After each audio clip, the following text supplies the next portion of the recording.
කාවිංග පෙරේරා කියලා කියන්නේ අපේ රටේ දක්ෂ ප්‍රවීණ රංගන ශිල්පියෙක්. ඉතින් ඔබ අප කවුරුත් දන්නවා. ඔහු මුලින්ම විවාහ වුණේ සනායා සමග. ඔවුන්ගේ නොගැලපීම් නිසා ඔවුන් විවාහයෙන් වෙන් වුණා. ඉතින් සනායා කියන්නේ වෛද්‍යවරියක්.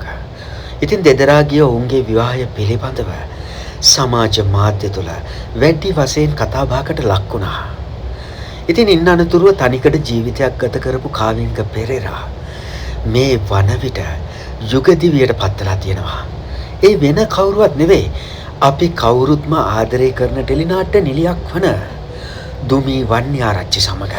ඉතින් කාවිංග පෙරේරාට ආදරය කරන ප්‍රේක්ෂක ජනතාව නම් කියන්නේ ඔහුට ගැළපෙනම කෙනා දැන් තමයි හම්බ වෙලා තියෙන්නේ කියලා. ඉතින් අපි හැමෝම ඔවුන්ගේ යුගදිවියට ආශිර්වාද කරමු.